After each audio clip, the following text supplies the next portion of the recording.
A question came up in the discussion. There was this, young sister who asked the question, I love everything about Islam except hijab. And it seems like hijab is there to protect men from looking at us. So, I don't really see the point in it.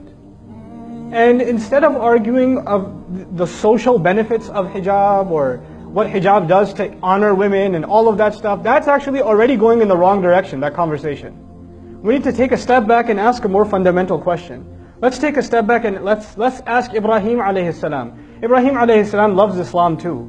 But then Allah makes a tiny little request. How about you go in the middle of the desert and leave your family there? Right?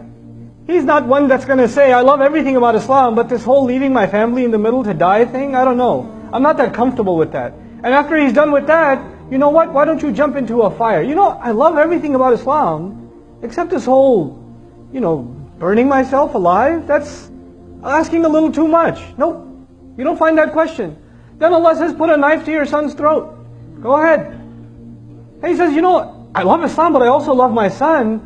I don't know, can you give me a logical explanation for why I should do this? Can you tell me the social benefits or some of the other reasons, other benefits that why I should be obeying you? إِذْ قَالَ لَهُ رَبُّهُ أَسْلِمْ قَالَ أَسْلَمْتُ لِرَبِّ الْعَالَمِينَ. There's a reason Allah taught us that lesson in Surah Al-Baqarah. Whenever Allah said to him, give yourself up, submit, surrender, he said, I surrender, I give myself up. I submit myself entirely before the master of all peoples, بِرَبِّ الْعَالَمِينَ.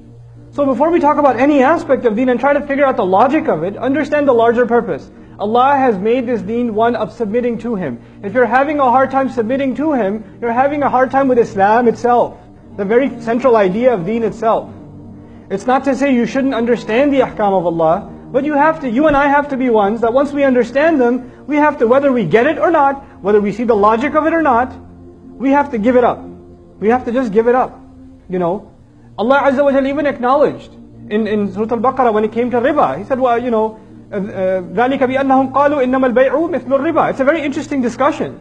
Allah Azza wa Jalla says there are people who consume riba and they say that, that's because they say that business is just like riba. I mean, if you look at liquid transactions and solid transactions and money and cash and what it's backed by, and it's a complicated discussion. It could go either way. You can't even tell the difference. 1920, potato, 1-2 lines in a contract. I mean, what's the big deal? It is the same. And if you sit and have a 4-hour argument with a finance major about whether riba is halal or not, or what's the difference between riba and business, you might say, yeah, it's the same, yeah.